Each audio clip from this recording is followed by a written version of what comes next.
The tactical vest weighs exactly 42 pounds when fully loaded. I know this because I've carried it through 16-hour standoffs, up 4 flights of stairs during active shooter scenarios, and once, memorably, while dragging a 200-pound sergeant out of a smoke-filled warehouse. The weight becomes part of you after a while. Your shoulders adjust, your spine compensates, your legs learn a different way of moving. You forget it's even there until someone asks you to take it off, and suddenly you feel weightless, unbalanced, like you might float away. That's what family dinners feel like now, weightless in all the wrong ways. I'm standing in my apartment at 6:47 a.m., staring at my tactical gear laid out on the bed, Kevlar, radio harness, duty belt, sidearm, and my phone is buzzing with a text from my brother Garrett. Still on for Saturday? Mom's making her lasagna? Bring someone if you want. JK, we know you won't. The emoji at the end is supposed to soften it. It doesn't. I'm Elena Paxton, 43 years old, SWAT commander for the Metro Police Department. I've led operations that have been briefed to the governor. I've negotiated hostage situations that made national news, though my name was never mentioned because that's how we operate, in the shadows, where the real work happens.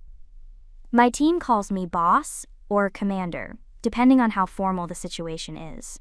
My mother calls me Lainey and asks when I'm going to settle down. My brother calls me sis and treats me like I'm still the scrawny kid who couldn't do a pull-up in high school.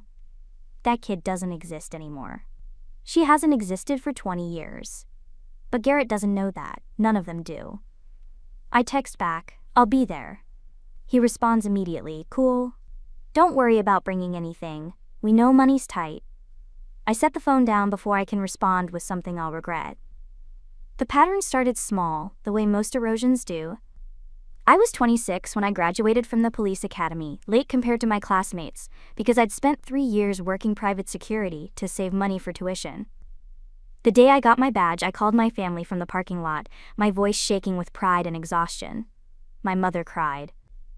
My father said, "That's great, honey," in the same tone he used when I told him I'd made the volleyball team in middle school. Garrett, who is 23 and working in pharmaceutical sales, said, "So you're a cop? That's cool. Dangerous though, right? You gonna be okay?" "I'll be fine," I said. "Yeah, but you were never really the athletic type. I'm just saying, be careful." It was concern. I told myself it was concern. But concern has a way of curdling into condescension when it's repeated enough times. By the time I made detective at 31, the narrative had solidified. Garrett had bought his first house, a modest 3-bedroom in the suburbs, but he talked about it like he'd purchased a compound. "You should buy something," he told me at Christmas. "Even a condo. Build some equity. I know cops don't make much, but..."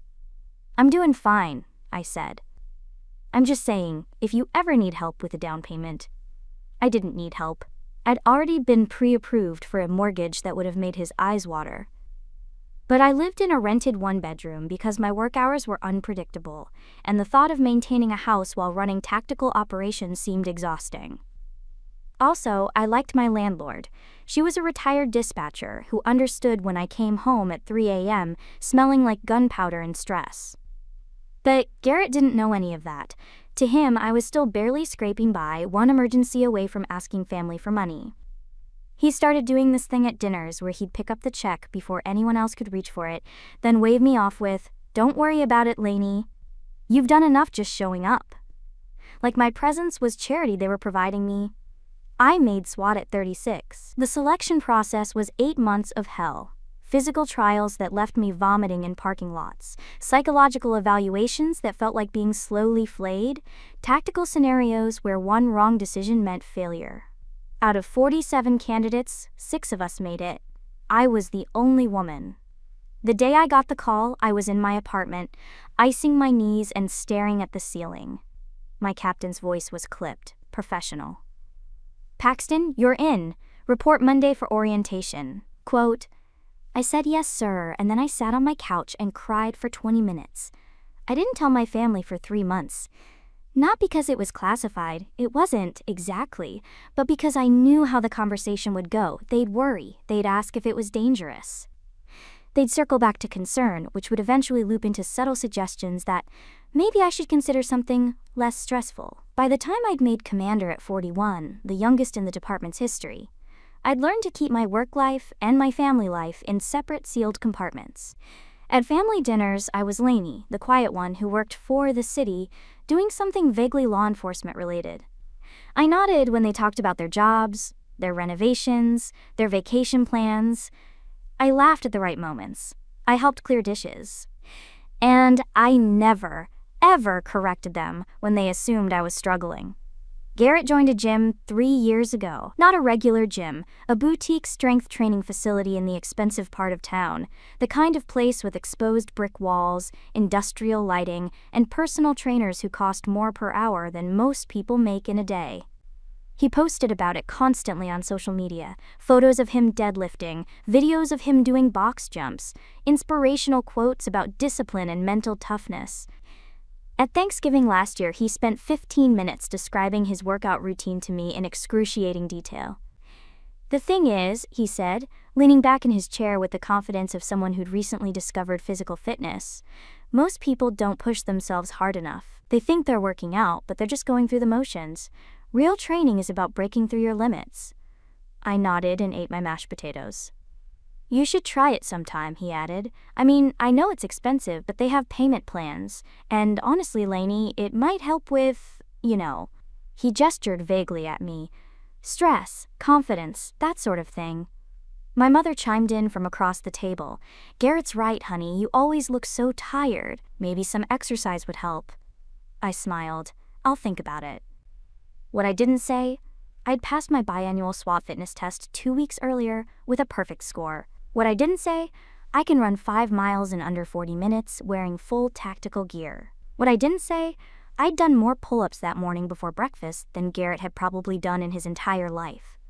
But I didn't say any of that, because the version of me they knew, quiet, unassuming, perpetually struggling, was easier than the truth.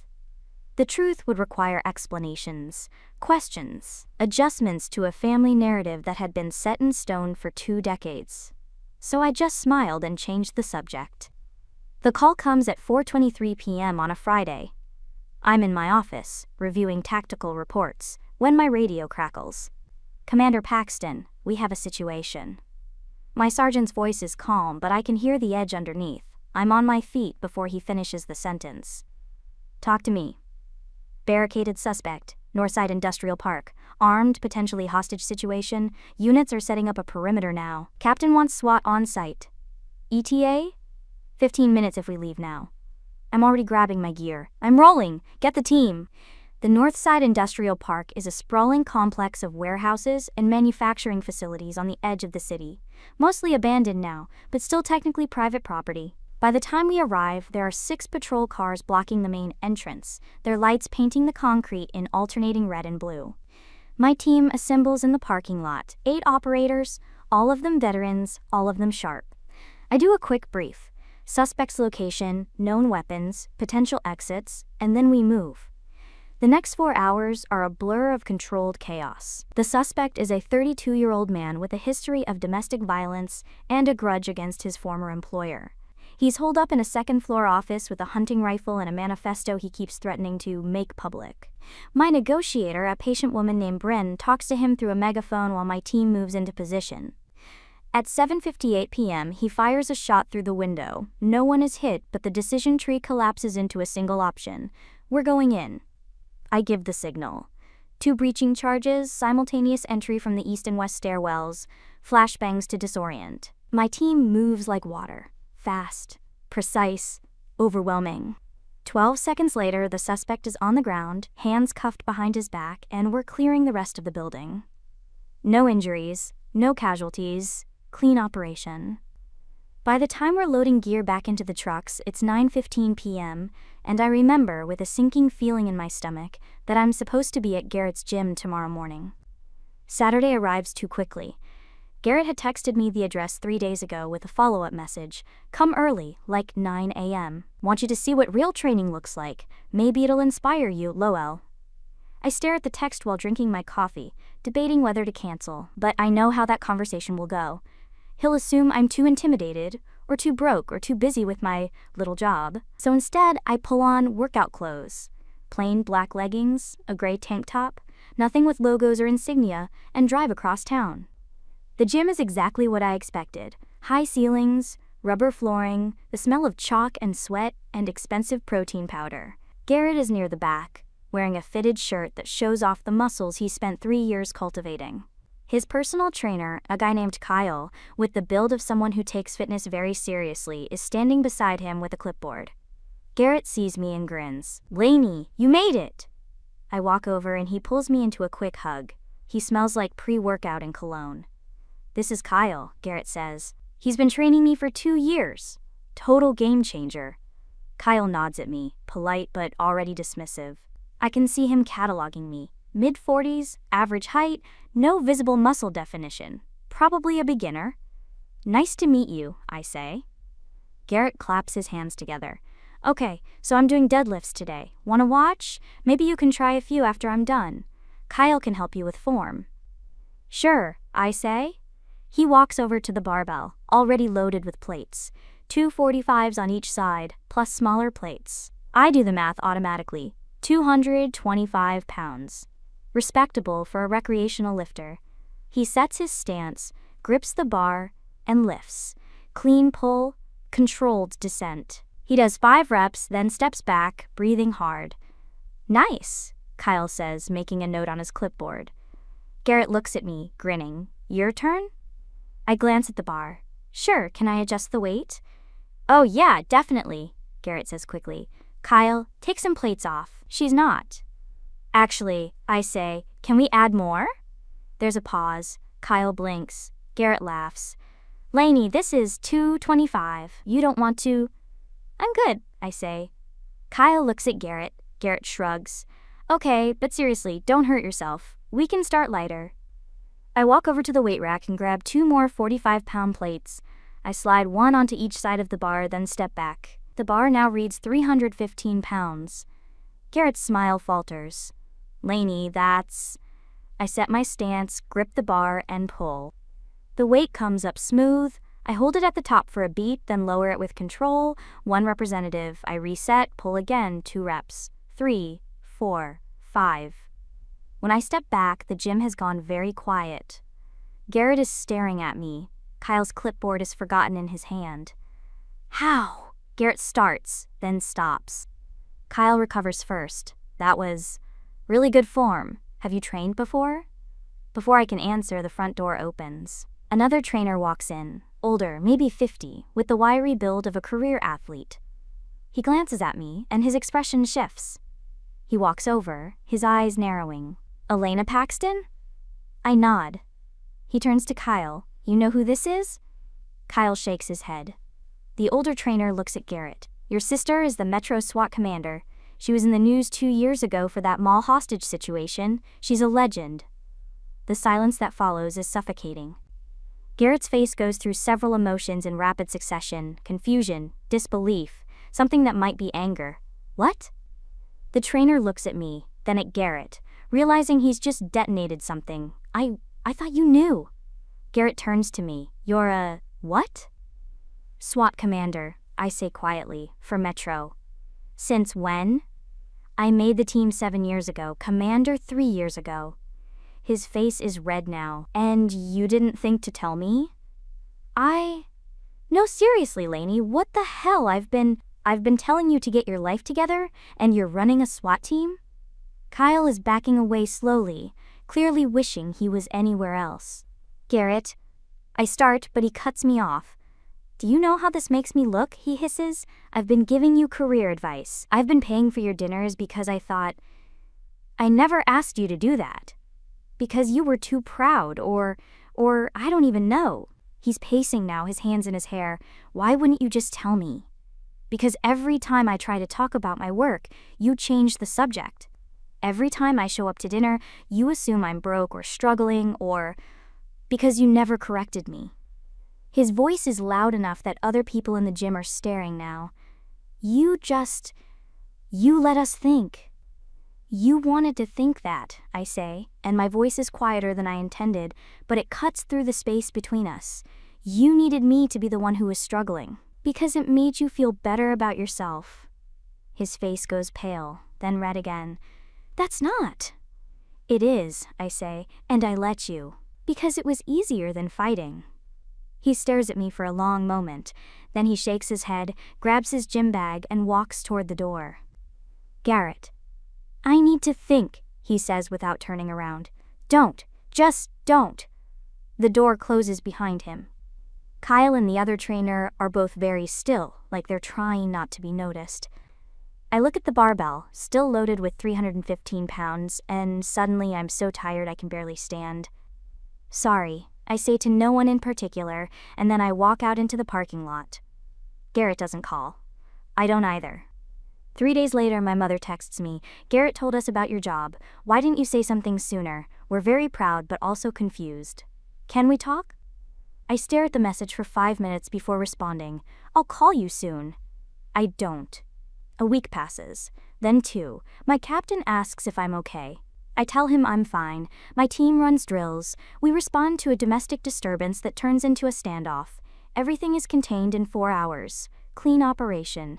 No injuries. I go home and sit on my couch in the dark. My phone buzzes. It's Garrett. I don't know what to say to you right now. I type and delete 3 responses before settling on. I know. He doesn't reply. The weight of the vest is 42 pounds. I know this because I measure it every time I put it on. It's a ritual now, a grounding. The weight is predictable, manageable, controlled. The weight of family is something else entirely. I think about calling Garrett, explaining, trying to rebuild something. But every time I pick up the phone, I remember the look on his face in the gym. Not shame, not exactly, but something close. Humiliation. Betrayal. Like I'd tricked him somehow by not performing the role he'd assigned me. And maybe I did. Maybe I should have fought harder to correct the narrative. Maybe I should have insisted, every single time, that I was fine, that I was capable, that I didn't need saving. But the truth is, I was exhausted. I am exhausted. So I don't call, and he doesn't call, and the silence stretches out between us like a canyon neither of us knows how to cross. 3 months later, I get a promotion, Deputy Chief of Special Operations. The ceremony is small, attended by my team and a handful of department brass. My captain shakes my hand and says, "You've earned this." I think about texting my family, inviting them, letting them see this part of my life. But I don't. Because some weights, once you've carried them long enough, you forget how to put down. And some distances, once opened, can't be closed. I drive home alone that night, still wearing my dress uniform, and when I look in the mirror, I see someone I'm proud of. Self-pride is a heavy, silent thing. I've learned